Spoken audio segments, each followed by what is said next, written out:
Bonjour à toutes, bonjour à tous. On est heureux de vous retrouver pour une nouvelle matinale RSM. Alors pour ceux qui ne connaîtraient pas encore notre format et qui nous rejoindraient pour la première fois, les matinales RSM, ce sont des webinaires que l'on vous propose le vendredi matin et qui nous permettent d'aborder l'actualité de vos entreprises en lien avec les larges domaines d'expertise de RSM, donc social, fiscal, financier ou RH. En tout cas, aujourd'hui, on se retrouve avec une thématique sociale RH puisque nous allons aborder les congés payés et arrêts maladie et notamment que retenir des nouvelles dispositions de la loi DDA-DUE. Cette thématique, elle va être animée par Giovanni Terrana, manager social et responsable du pôle social Grand Est, en direct du bureau RSM de Colmar. Et pour ma part, je suis Aurélia Bénas, consultante RH au bureau de Lyon et je serai là plutôt pour accompagner le webinaire. Avant de laisser la parole à notre expert du sujet qui va dérouler la présentation, quelques mots très rapides sur le réseau RSM. Nous sommes donc un cabinet d'expertise comptable, d'audit et de conseil. En France, RSM, c'est un réseau de proximité puisque nous sommes présents dans les principaux pôles régionaux. Et avec Giovanni ce matin, on en est un bel exemple. Nous sommes 9e France sur les missions d'expertise comptable et de commissariat aux comptes. Et puis RSM, c'est également un réseau présent à l'international. Nous sommes le 6e réseau mondial d'audit, d'expertise comptable et de conseil.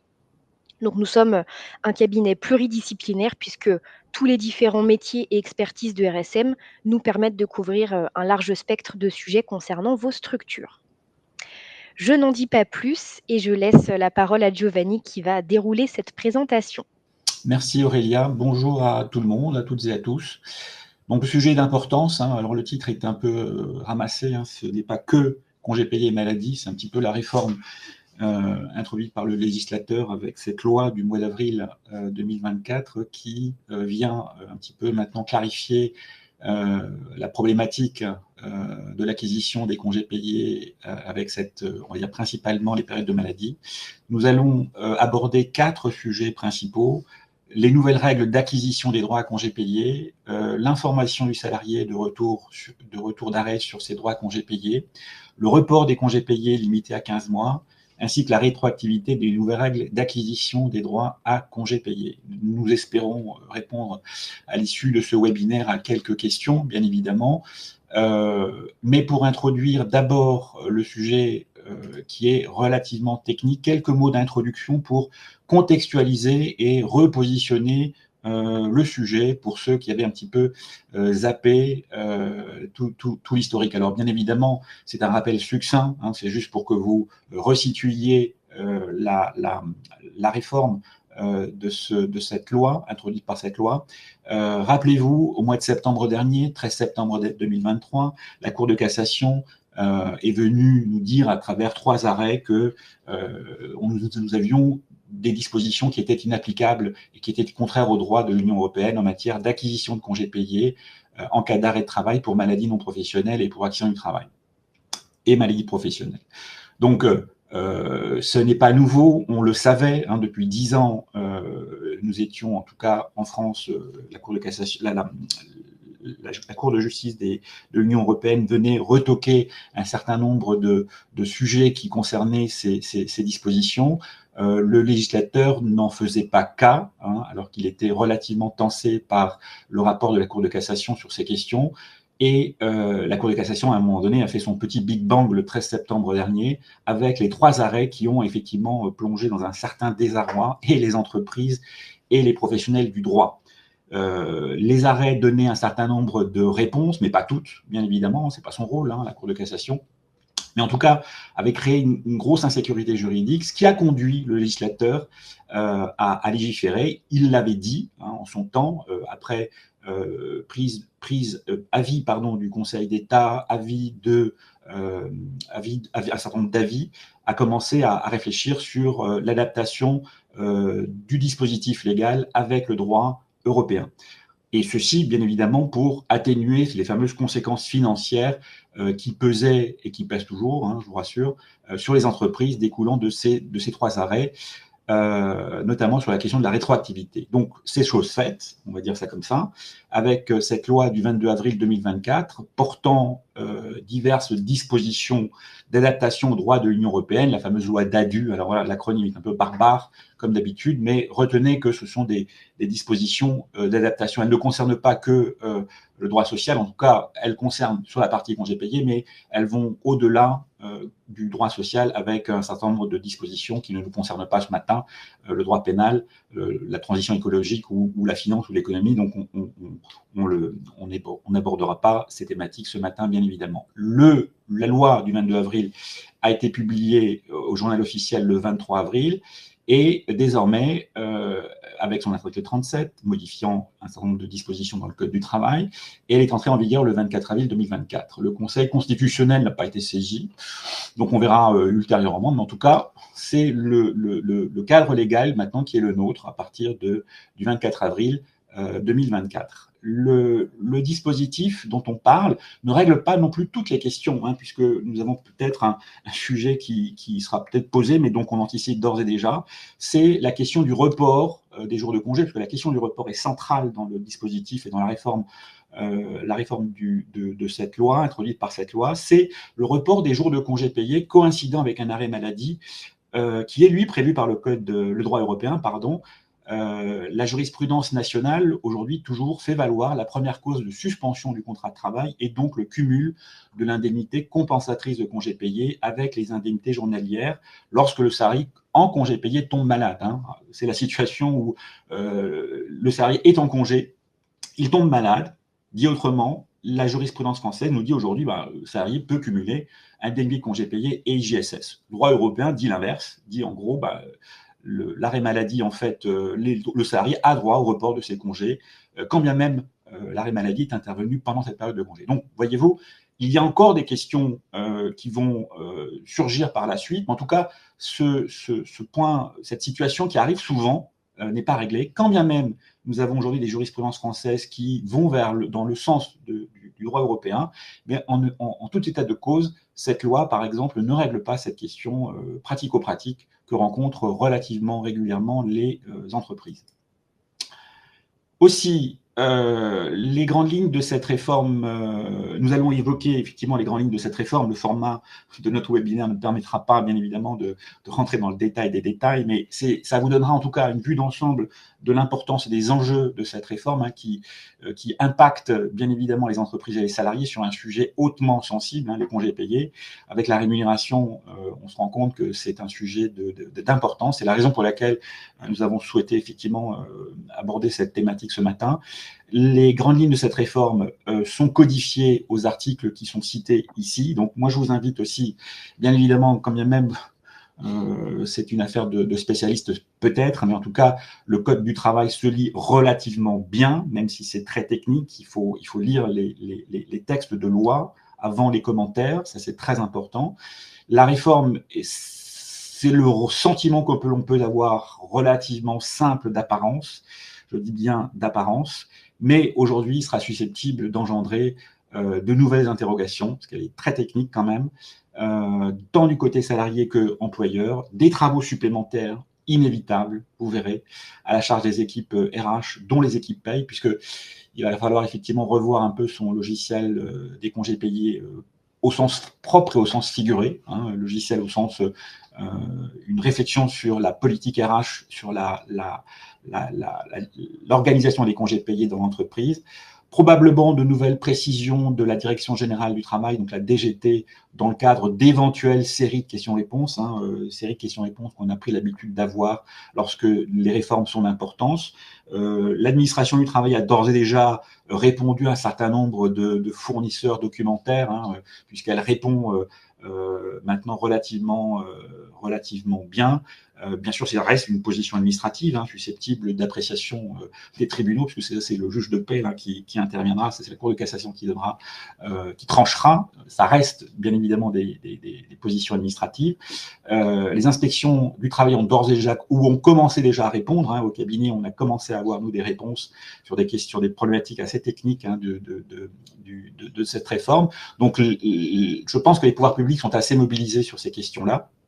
et bien évidemment, ou malheureusement, de nouveaux et probables litiges, et donc des jurisprudences futures qui viendront clarifier des zones d'ombre ou des zones qui méritent interprétation. Voilà pour planter le décor de cette réforme. Alors rentrons dans le vif du sujet. Le premier point, les nouvelles règles d'acquisition des droits à congés payés.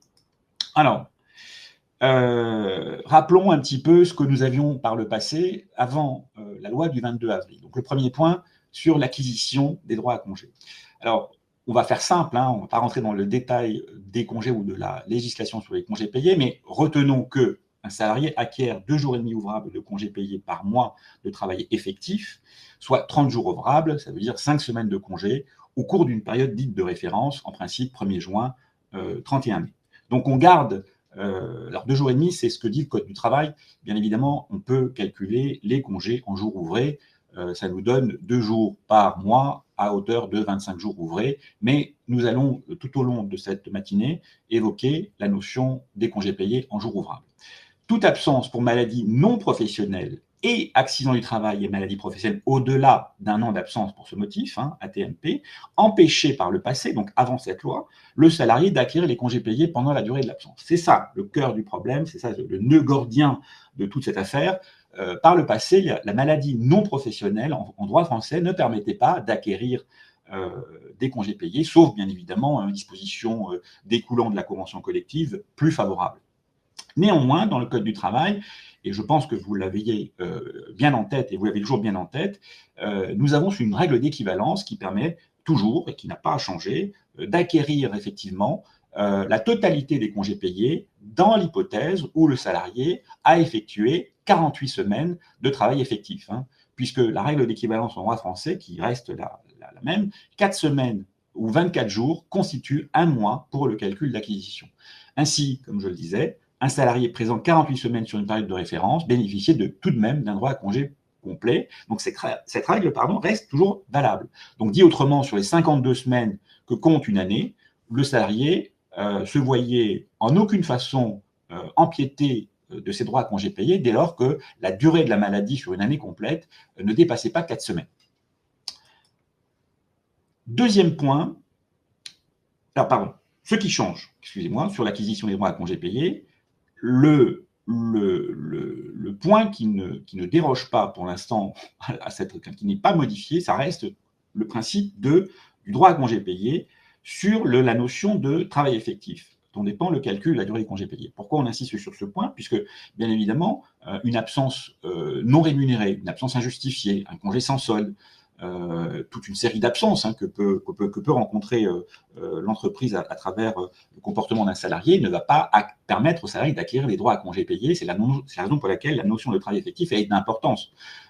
Donc, retenez que, bien évidemment, on est en train de parler aujourd'hui de l'arrêt de travail pour maladie ou la TMP au-delà d'1 an, bien évidemment. Mais la notion de travail effectif reste centrale dans l'acquisition des droits à congés payés. Aujourd'hui, et c'est là le point important à retenir, sont expressément dans le Code du travail considérées comme période de travail effectif pour la détermination de la durée du congé, celles pendant lesquelles l'exécution du contrat de travail est suspendue pour cause d'arrêt de travail ordinaire, c'est-à-dire un arrêt de travail pour maladie, un classique, ou à la suite d'un accident du travail ou une maladie professionnelle. Donc, à retenir, l'acquisition, l'arrêt de travail pour maladie non professionnelle est assimilé à du travail effectif pour l'acquisition des congés payés, quelle que soit la durée de travail par ailleurs. Donc ça, c'est le Code du travail, 3141-5, 7 nouveaux, c'est un paragraphe dans le Code du travail qu'il va falloir effectivement lire attentivement. Et pour l'arrêt de travail à la suite d'un AT ou MP, donc ça, on connaissait bien évidemment la règle, puisque c'était effectivement une période qui permettait aux salariés d'acquérir des congés payés, donc ça reste assimilé du temps de travail effectif, mais ce qui change quand même, et ce qui n'est pas neutre, ou ce qui n'est pas anodin, c'est que cette période d'absence n'est plus limitée dans le temps. Rappelez-vous, dans le passé, le Code du travail limitait à 1 an le droit à congé payé pour des absences type AT-MP. Ça, le Code du travail, effectivement, a été modifié en ce sens et c'est visé à l'article 3141-5 et petit 5. Donc les deux articles, 5 et 7, super importants à avoir en tête pour la suite du propos de ce matin. Ce qui change également, c'est le point 2, c'est le nombre de jours de congés payés acquis. Et c'est là où les choses un petit peu se compliquent. C'est que pour ce qui est ATMP, la règle reste la même. Désormais, on acquiert 2 jours et demi ouvrables par mois dans les mêmes conditions qu'un salarié effectivement présent et, comme je le disais tout à l'heure, sans limitation de durée contre un an précédemment. Ça, pas de changement, si ce n'est la règle dont on vient de parler de limitation qui saute. En revanche, pour les arrêts de travail pour maladies non professionnelles, donc maladies classiques, maladies ordinaires, là, le droit français se limite à ce qu'exige le droit européen, à savoir 24 jours ouvrables, c'est-à-dire les 4 semaines qui sont garanties par l'article 7, pour être précis, de la directive 2003, du 4 novembre 2023, pardon. Et là, la période de maladie ne permet aux salariés d'acquérir que 2 jours ouvrables par mois dans la limite de 24 jours ouvrables. Donc, ça nous donne effectivement les fameuses 4 semaines. Un exemple schématique, un salarié est en arrêt maladie non professionnelle pendant 5 mois sur la période d'acquisition. Donc, il va avoir, sur les 12 mois, 7 mois classiques, si vous voulez, 7 fois 2,5 jours ouvrables, ça va nous donner 17,5 jours ouvrables. Pour la maladie non professionnelle, 5 mois, il aura acquis 5 fois 2, ça fait 10. On additionne les 17,5 et les 10, ça nous donne 27,5. La règle d'arrondi reste la même. Je vous rappelle qu'on arrondit en matière de congés payés au centième supérieur. Les 27,5 deviennent 28 jours ouvrables. Alors que par le passé, ce droit à congé aurait été effectivement moindre que ces 28 jours. Donc, il y a réellement un effet notable pour le salarié dans le cadre de l'acquisition des droits à congé désormais suite à maladie. L'indemnisation des congés, ça c'est le troisième point.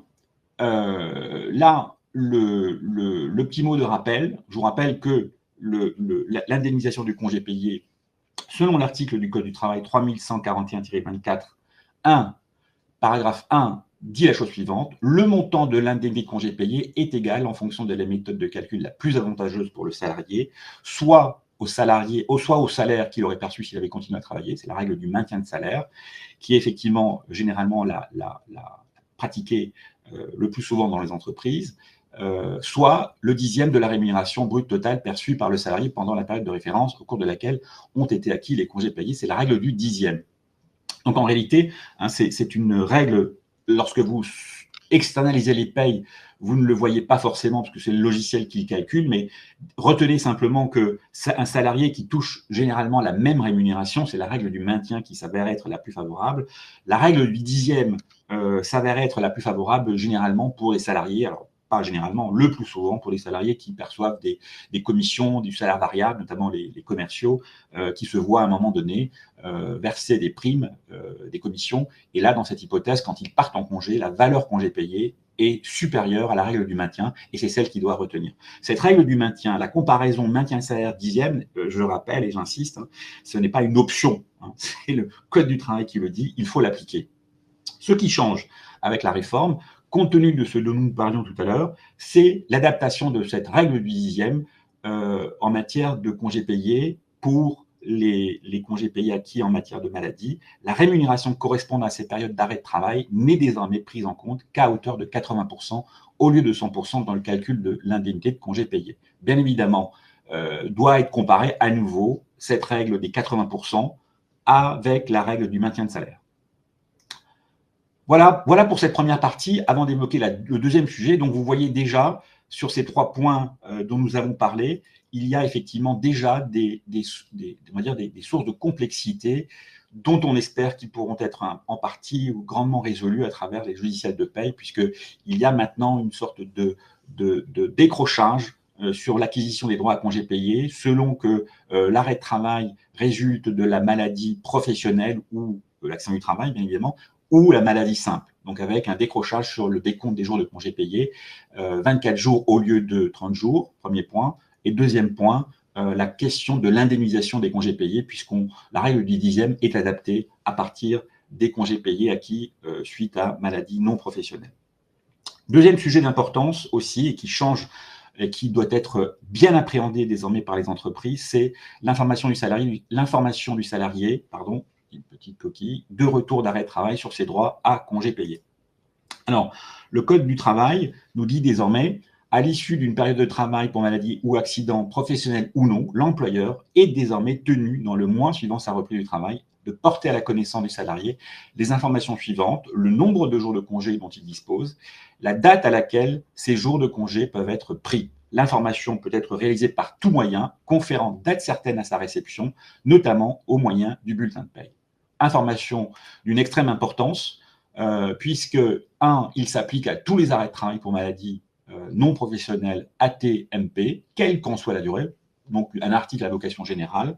Donc l'employeur, là, devra porter la preuve de la remise de l'information. Il n'y a pas, alors je vous rassure, il n'y a pas de sanction particulière pour le défaut d'information, mais l'information va jouer un rôle capital sur la question ensuite des reports, et le salarié pourrait aussi se prévaloir, bien évidemment, de l'absence d'informations pour prétendre à des dommages d'intérêt si d'aventure il devait subir un préjudice distinct. Mais vous verrez que cette information est capitale dans la question, effectivement, des reports dont on va parler un peu plus tard. C'est à compter de la réception de cette information que débutera la période de report, ce dont je parlais, des congés acquis, si le salarié est dans l'impossibilité, du fait de l'arrêt de travail, de les prendre au cours de la période de prise de congé applicable dans l'entreprise. Le défaut d'information, voilà, tardive, différera le point de départ de la période de report des congés qui sera développé dans les slides suivants. Troisième point, le fameux report. Voilà, sujet maintenant qui devient très technique, qui est limité à 15 mois. Et c'est là l'apport effectivement du législateur, et qui avait été passé sous silence par la Cour de cassation, et à juste titre, puisque ce n'était pas son rôle, lorsque la Cour de cassation a fait son Big Bang là, le 13 septembre dernier. Là, le législateur est venu effectivement clarifier cette période de limitation de report à 15 mois, conformément à la jurisprudence, en tout cas aux directives de l'Union européenne. Donc elle s'est contentée, elle s'est un petit peu, d'une certaine manière, adaptée au droit européen. Le rappel succinct d'abord sur le report des congés. D'abord, il faut avoir en tête, et c'est aussi l'occasion, cette réforme donne aussi l'occasion à tous les praticiens des ressources humaines de se reposer les questions classiques en matière de congés payés, qui, somme toute, entre parenthèses, réglementation relativement complexe quand même, bien avant cette réforme du mois d'avril 24. D'abord, un accord d'entreprise ou d'établissement, à défaut une convention, un accord de branche, fixe la période de prise des congés et l'ordre des départs pendant cette période. Donc ça, c'est très important, puisqu'il faut toujours se poser la question, est-ce que l'entreprise a légiféré ou non, et est-ce qu'il y a des dispositions dans la convention collective, à défaut, qui fixent ces périodes de prise et des départs en congé. À défaut d'accord collectif le prévoyant, l'employeur définit la période de prise des congés et l'ordre des congés payés après avis, s'il existe, du comité social économique. Dans tous les cas, la période de prise des congés doit comprendre la période du 1er mai au 31 octobre de chaque année. Là, il n'y a pas, j'allais dire, de grands changements. On rappelle simplement que pour une période d'acquisition, donc petit acronyme PA et PP, période d'acquisition et période de prise, 1er juin, 31 mai, période de prise, généralement 1er mai, 30 avril, N+1, ou bien 1er juin de l'année N au 31 mai, N+1. Et là, déjà, si vous voulez, ça a été déjà dans le passé pour les salariés, toujours source un petit peu de complexité ou de confusion par rapport à ces périodes à cheval qui viennent un petit peu s'intercaler. Il y a aussi des entreprises qui ont pris le parti de caler les périodes d'acquisition et de prix sur les années civiles.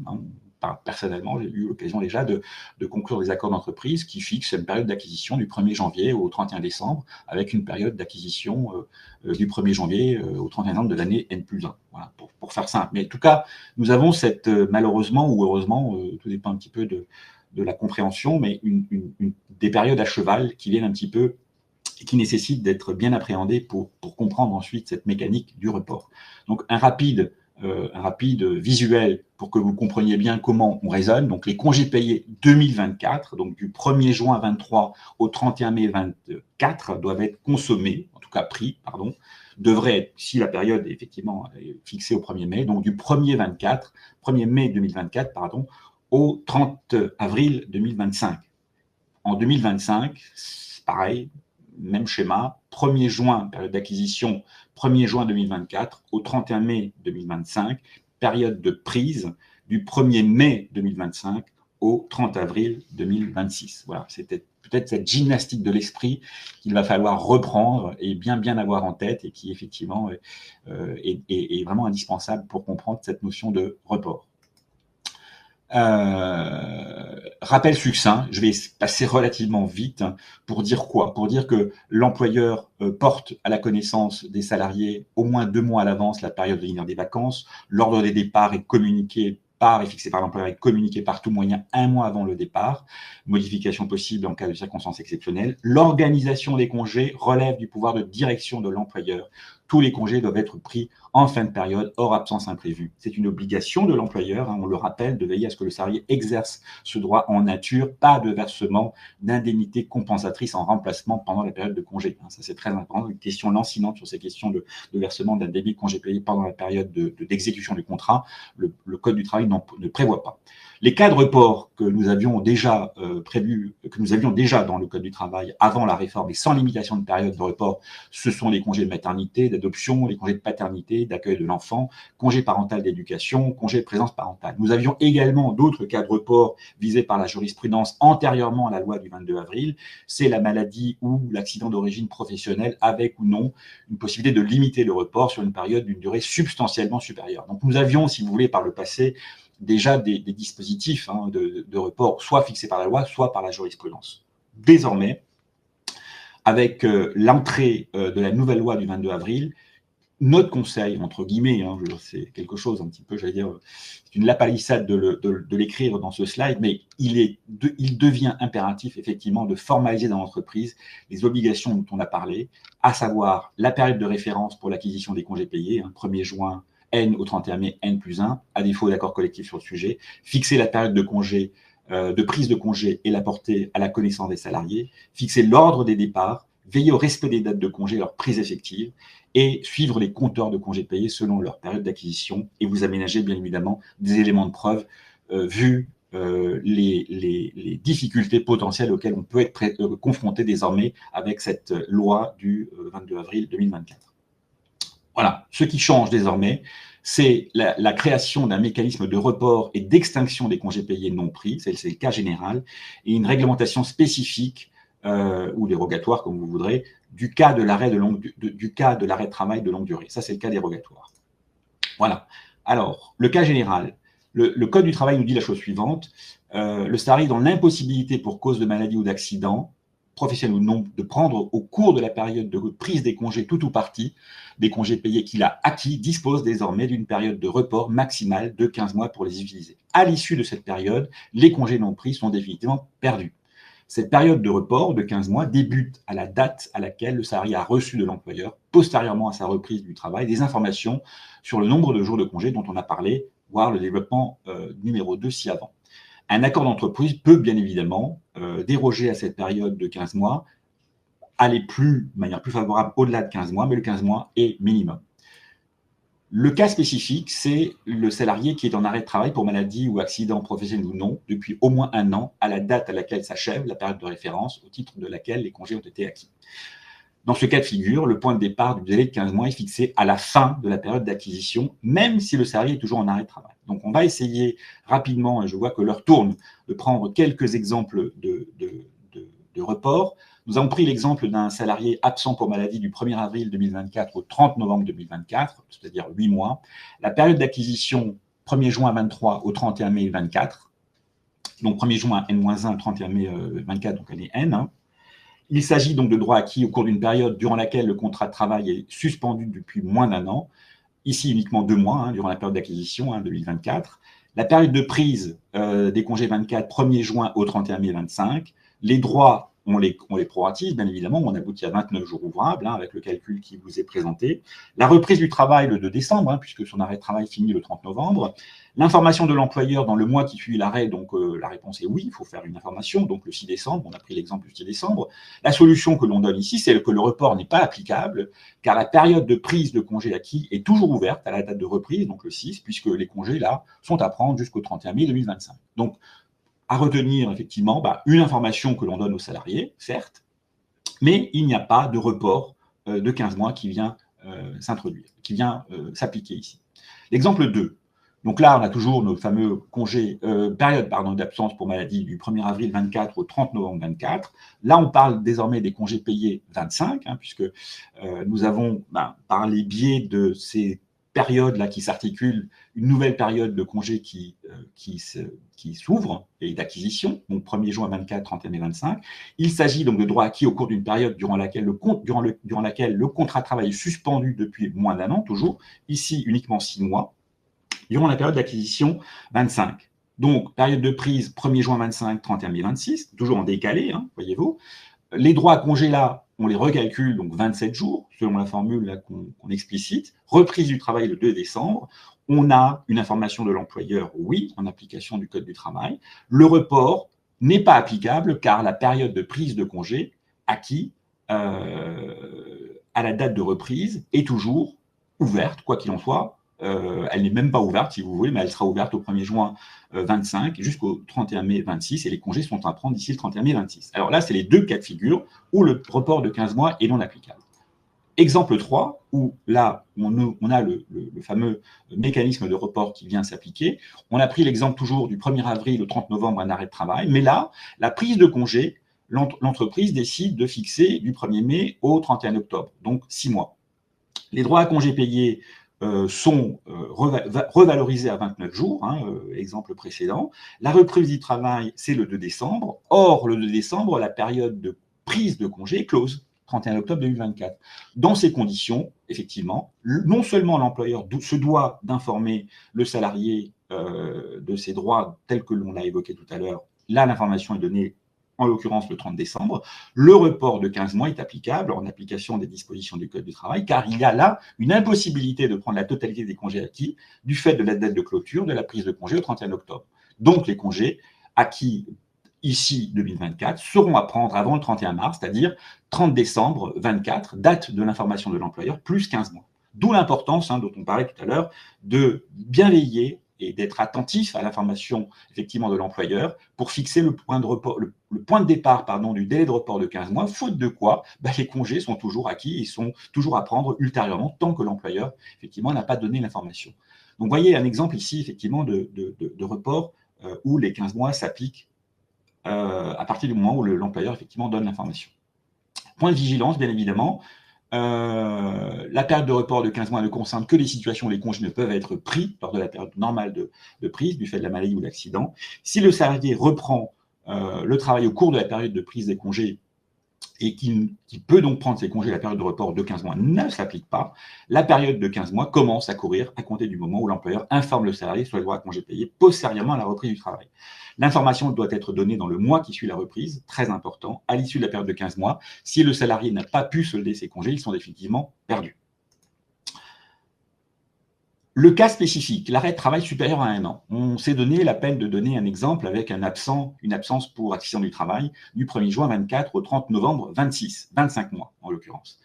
La période de congé 2024, comme tout à l'heure, 1er juin 23 à 31 mai 24, il s'agit de droits acquis au cours d'une période durant laquelle le contrat de travail n'est pas suspendu pendant la période d'acquisition, très important, des congés payés 24.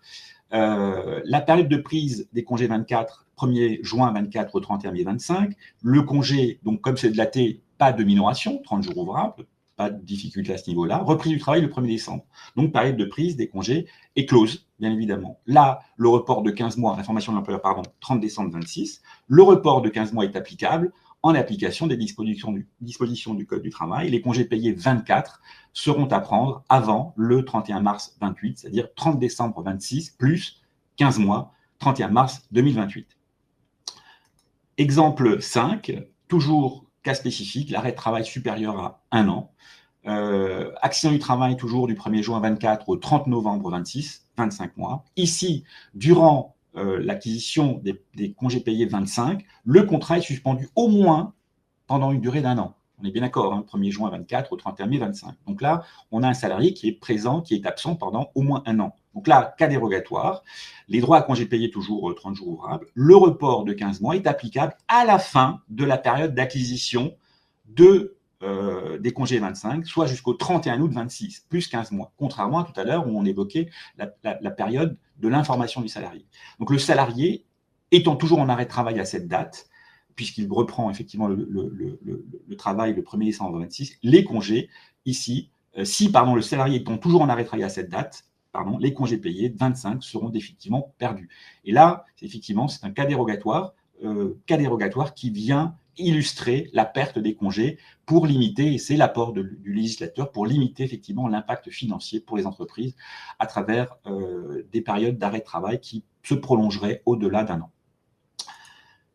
Point de vigilance, donc, concerne ce mécanisme de report un peu spécifique concerne donc les arrêts de travail depuis au moins un an à la fin de la période d'acquisition des congés. La période de report de 15 mois démarre alors que le salarié est toujours en arrêt de travail sans attendre la reprise du travail et sans information du salarié par l'employeur. Elle débute dès la fin de la prise de l'acquisition des droits, et donc la formule entre guillemets de calcul du droit au report, c'est les congés acquis. Donc prenons l'exemple du 1er juin N-1 au 31 mai année N, le report ce sera 31 août N+1, donc 31 mai plus 15 mois. Voilà, deux hypothèses donc pour le salarié, en résumé. Pas de reprise avant l'expiration de la période de report de 15 mois, perte des congés payés. On limitation légale de l'accumulation des droits à congés payés en cas d'arrêt de longue durée. Reprise du travail durant la période de report. La période de report est suspendue jusqu'à ce que l'employeur remplisse son obligation d'information. Et la fin de la période de report ne sera dans ce cas pas le 31 août N+1, mais le 31 août N+1 augmenté du nombre de jours écoulés entre la date de reprise du travail et celle de l'information de l'employeur. Rétroactivité des nouvelles règles d'acquisition des droits à congés payés. Ça, c'est le dernier point que l'on souhaitait aborder avec vous, puisque la loi a un effet rétroactif. Je vous rappelle que cette loi DADU est entrée en vigueur donc, le 24 avril 2024. Certaines de ces mesures sont rétroactives du 1er décembre 2009 et donc régir les arrêts de travail antérieurs. Le 1er décembre 2009, pour votre information, correspond à la date d'entrée en vigueur du traité de Lisbonne là, de 2007, qui a conféré la même valeur que les traités de la Charte des droits fondamentaux de l'Union européenne et qui garantit à tout travailleur le droit à une période de congé annuel. C'est pour votre information, votre culture générale, pour comprendre un petit peu pourquoi on revient au 1er décembre 2009. L'enjeu, et le législateur a bien pris en compte cet enjeu, c'est le risque de contentieux lié à l'acquisition des congés payés au titre d'arrêt de maladie antérieur à l'entrée de la loi DADU, soit entre le 1er décembre 2009 et le 24 avril 2024. L'objectif poursuivi par le législateur, et c'était ce qui était attendu de sa part, c'était de sécuriser le plus possible les employeurs confrontés à d'éventuelles demandes de rappel de congés payés ou d'indemnisation de congés payés. Donc là, la création, donc le législateur a imaginé un délai de forclusion, c'est-à-dire l'impossibilité d'introduire d'action en justice qui serait jugée irrecevable par les tribunaux, donc un délai de forclusion de 2 ans à compter de l'entrée en vigueur de la loi du 22 avril, soit jusqu'au 24 avril 2026. Ça, c'est un premier aspect du dispositif de sécurisation. Seront visés par ce délai de forclusion toute action en exécution du contrat ayant pour objet l'octroi de jours de congé en application des nouvelles dispositions légales concernant les salariés dont le contrat de travail est toujours en cours, bien évidemment.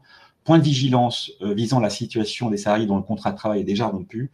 Là, il n'y a pas de disposition particulière prévue par le Code du travail. En l'occurrence, il s'agira d'appliquer la prescription triennale de droit commun des actions en matière de paiement de salaire en application des dispositions du Code du travail.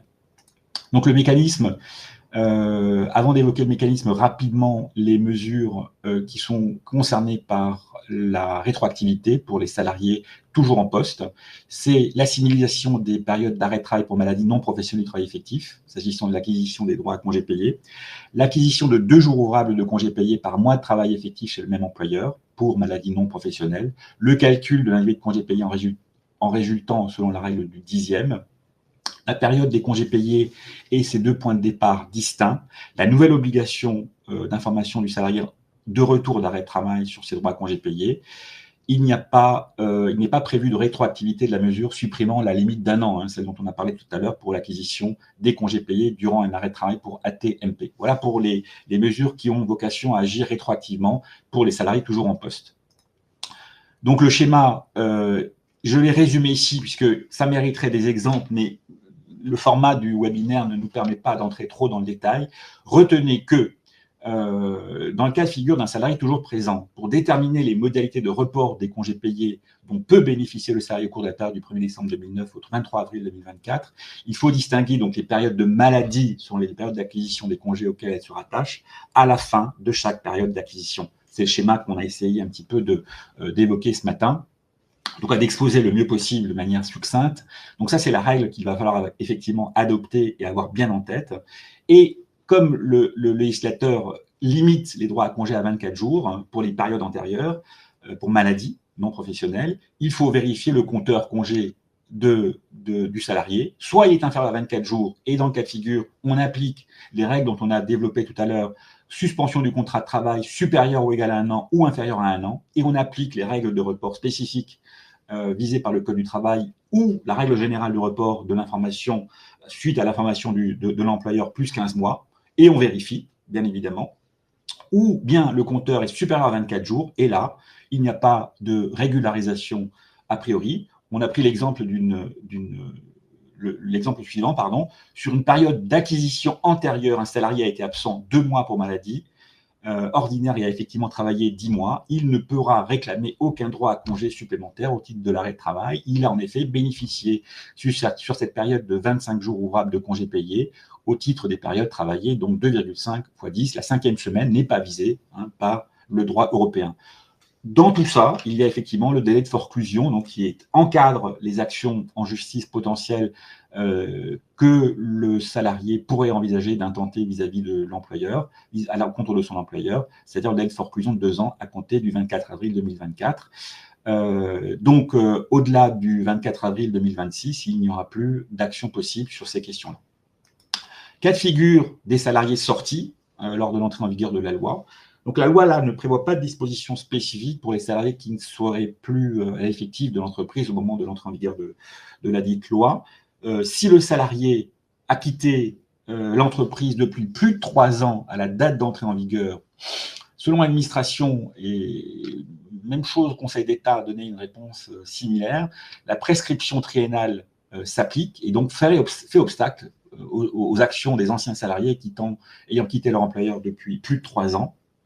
Et si le salarié a quitté l'entreprise depuis moins de 3 ans à la date d'entrée en vigueur de la loi, la DGT estime que les règles de report prévues aux dispositions dont on a parlé, 3141-19-1 et 3141-19-2, s'appliquent, voire slide précédent, sous réserve de stipulations conventionnelles plus favorables en vigueur à la date d'acquisition des droits à congés payés. Voilà. Toutes ces situations risquent aussi d'être, on va dire, confirmées par des décisions de justice, parce qu'on craint, bien évidemment, des actions en justice de la part de certains salariés qui auraient quitté l'entreprise depuis soit moins de 3 ans, soit plus de 3 ans, et je pense notamment aux plus de 3 ans.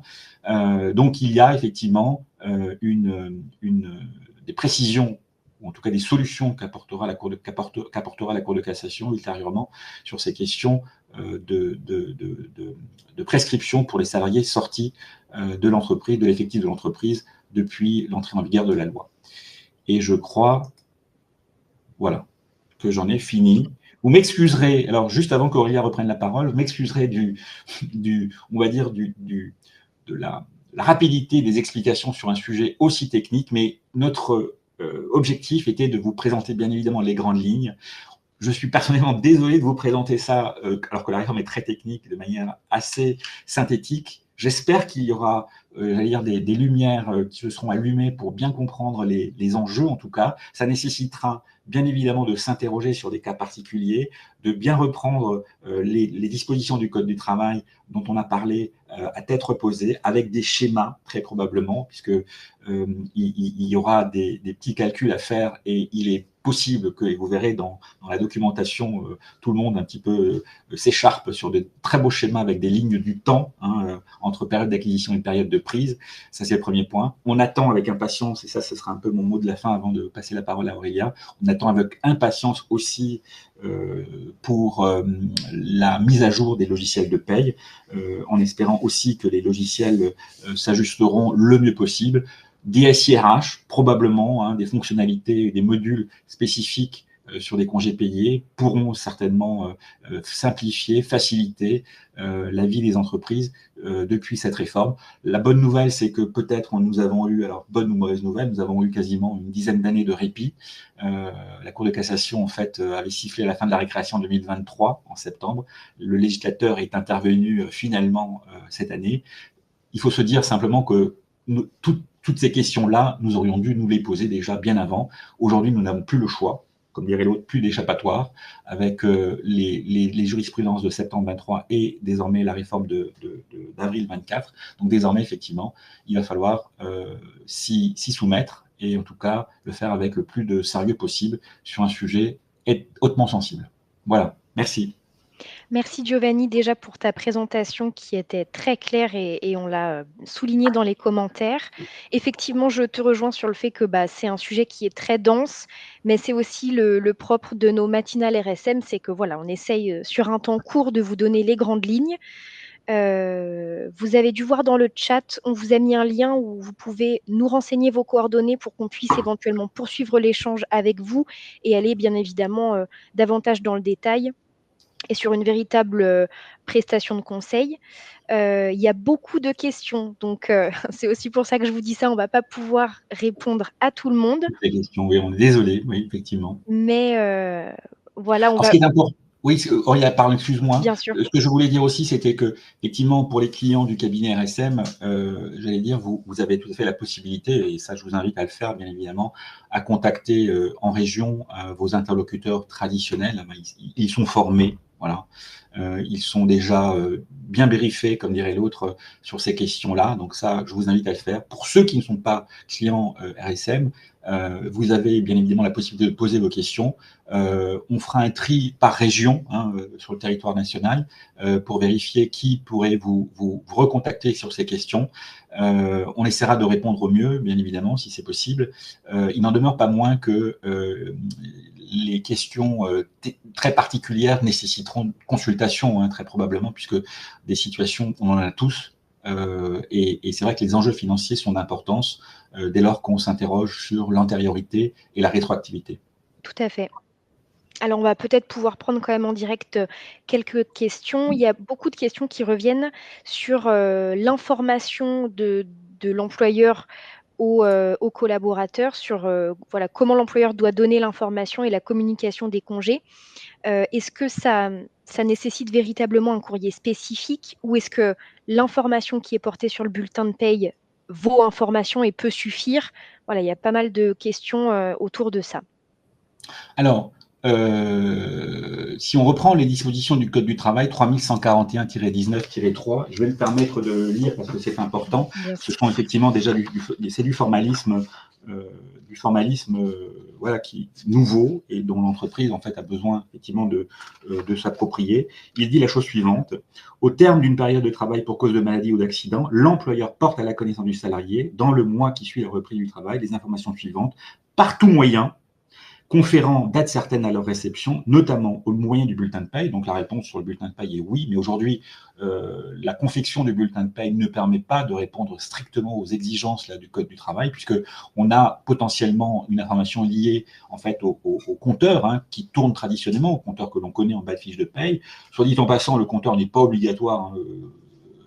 L'obligation pèse sur les entreprises, c'est celle de porter la date de période de prise de congé. Les compteurs ne sont pas toujours présents sur les bulletins de paye, mais on va partir de l'hypothèse que les compteurs sont présents sur les bulletins de paye. Il n'en demeure pas moins que la date à laquelle les jours de congé peuvent être pris, cette information est manquante. Donc, comme je le disais tout à l'heure, oui, évidemment, on attendra avec impatience les mises à jour des logiciels de paye pour la question des compteurs, pour la mise à jour des bulletins de paye, puisque le Code du travail fait référence, bien évidemment, aux bulletins de paye. Donc, le nombre de jours de congé dont il dispose et la date à laquelle les jours de congé peuvent être pris. Mais ensuite, il y a la question de s'assurer de la preuve à quel moment le salarié, effectivement, a reçu l'information. Donc, effectivement, on a commencé déjà à voir dans la documentation, on va dire, technique, professionnelle, des modèles de courrier qui font office d'information permettant de respecter cette obligation. Donc, le Code du travail nous donne, on va dire, le cadre ensuite aux entreprises de respecter avec le format qui lui convient le mieux d'une certaine manière. Il n'y a pas de format imposé par le législateur il n'en demeure pas moins qu'il est hyper important, là, sur le sujet, de s'assurer de la date de réception, puisque, on l'a vu tout à l'heure, que les dates de report dépendent de la date de réception du salarié de l'information. Le fameux délai de 15 mois. 15 mois à compter de la date d'information du salarié, elle sera d'importance. Donc, même le bulletin de paye, j'ai mis quelques doutes, à condition que l'on ait une preuve que le salarié a bien reçu son bulletin de paye à une date certaine. Merci beaucoup Giovanni pour ta réponse. Il y a aussi, quelques questions qui se regroupent autour de l'articulation de ces textes-là avec certaines conventions collectives. Alors, Mmh. une personne prend l'exemple du Syntex qui prévoit, déjà que les 3 premiers mois de maladie sont du temps de travail effectif et donne droit à CP. Enfin voilà, que peut-être que tu ne le sais pas, mais quelle articulation entre certaines conventions collectives et ce que tu viens de nous présenter, ce matin? Bah, il y a une logique du plus favorable, hein, bien évidemment. Hein, cette Oui. règle de la hiérarchie des normes, elle résiste, hein, elle ne change pas. C'est-à-dire qu'il va falloir effectivement d'abord vérifier les dispositions, et la personne qui a posé la question pose une vraie question, et qui rajoute à cette complexité, qui consiste à d'abord vérifier ce que dit la convention collective, de vérifier les dispositions de la convention collective, et d'abord d'appliquer celle-ci, et ensuite de vérifier si le code du travail apporte un plus aux salariés, mais il n'en demeure pas moins que la logique de la hiérarchie des normes s'applique encore aujourd'hui, malgré, on va dire, la réforme dont on parle Mmh. sur l'acquisition des droits à congés payés pendant la maladie. Voilà, je peux pas. Enfin, après, il faudrait prendre des exemples précis pour Bien sûr. vérifier comment s'articulent Mmh. les deux hiérarchies, enfin, les deux normes en concurrence, mais le principe reste le même. Hein. D'abord, la convention collective, on vérifie ce qu'elle raconte, et ensuite, on confronte avec le code du travail. Mmh. Merci beaucoup. On a une autre question qui nous demande, savez-vous si ces acquisitions concernent également l'acquisition de jours de RTT concernant les salariés en forfait jour? Alors, non, non, puisque la réglementation des congés payés n'a rien à voir avec l'acquisition des RTT au titre du forfait jour, puisque on ne parle pas de congés payés à ce moment-là. Hein. Mmh. La modalité du forfait jour obéit à une autre, on va dire un autre environnement juridique, hein, qui consiste à acquérir des jours de repos. Hein, et les termes là sont son importance. Hein, on ne parle pas de jours de congé. Ce sont des jours de repos dans le cadre d'un dispositif de forfait jour permettant aux salariés de respecter, on va dire, son forfait qui passe en principe, 227 jours travaillés à 217 plus 1, 218 jours de solidarité, et qui permet d'avoir les fameux 10 jours de repos. Non, là pour moi, les jours de congé, enfin, les jours de congé payés, enfin, la réglementation sur les jours de congé payés ne doit pas être appliquée par transposition, par un effet de mimétisme ou de capillarité sur les RTT au titre du forfait jour. Ce sont deux réglementations qui n'ont rien à voir. Merci beaucoup. Alors je vois beaucoup de personnes qui s'inquiètent de recevoir le support. Il est en principe, téléchargeable dès à présent et il vous sera, envoyé à l'issue de la matinale. La matinale qui sera d'ailleurs disponible en replay. Alors j'essaye de faire le tri des questions. Il y a certaines questions, voilà, qui sont quand même assez spécifiques, je pense, à vos situations personnelles. Oui. Ah oui, Hem, oui, ça c'est inévitable. Hein. C'est c'est c'est ah ça. oui, mais oui. On en est tout à fait conscient. Hein. Mm. Peut-être cette question-là, même si, le but c'est peut-être pas forcément de prendre parti, mais on a Patricia qui nous demande, quels conseils le cabinet donne-t-il? Est-ce que selon toi, il vaut mieux appliquer la rétroactivité de manière automatique ou est-ce que, il faut attendre que les salariés se manifestent? Ah, pour les salariés présents, c'est ça? Pour les salariés Alors, présents. c'est pas précisé, mais je pense que ça doit être ça. Oui, alors déjà, il y a une distinction entre présent et pas présent. Oui, c'est Alors, ça. pour les salariés présents, alors selon que l'entreprise dispose ou non de représentants du personnel, déjà, on est dans le cas de figure où probablement les représentants du personnel risquent de monter au créneau et demander un audit. Hein. C'est ce que voilà, on commence à constater dans la vie des entreprises, et ça a démarré déjà avec les arrêts de Cour de cassation là, du mois de septembre dernier. Euh, à l'issue de ces arrêts, déjà des réflexions ont été menées pour vérifier quelle est, entre guillemets, l'étendue des dégâts, hein, si je peux m'exprimer en ces termes. De là à dire, donc cette cette régularisation, d'une certaine manière, elle découlerait déjà d'une discussion préalable entre représentants du personnel et direction. C'est le premier cas de figure, et c'est ce qu'on voit quand il y a un CSE en place, généralement.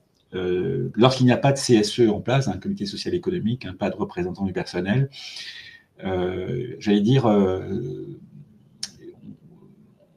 l'entreprise devrait logiquement, nous c'est le conseil qu'on donne en tout cas, faire dans un premier temps un premier point sur la rétroactivité, parce qu'il est possible il est possible que les jours de congé à conférer aux salariés ne soient pas si importants. Donc je pense que la décision dépend du résultat de l'audit sur ces questions-là.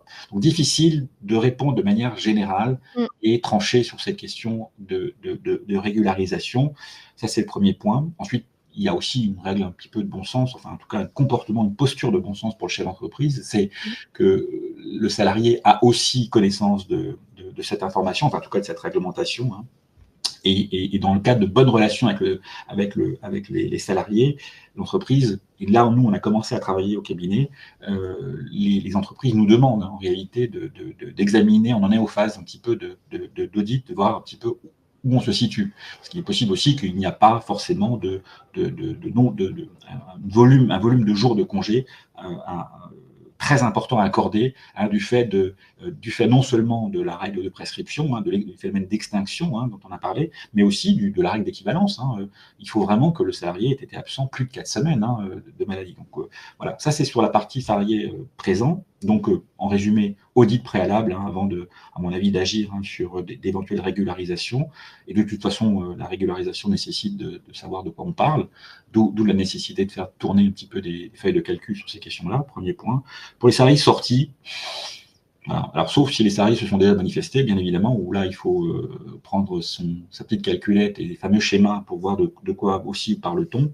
Donc là, il paraîtrait un petit peu cohérent, légitime d'attendre que le salarié se manifeste pour éventuellement régulariser les situations, mais il paraît un peu obséquieux ou ostentatoire là, d'aller vers les salariés sortis pour leur dire écoutez, on vous fait une fiche de paye récapitulative si le salarié n'a rien demandé. Bon.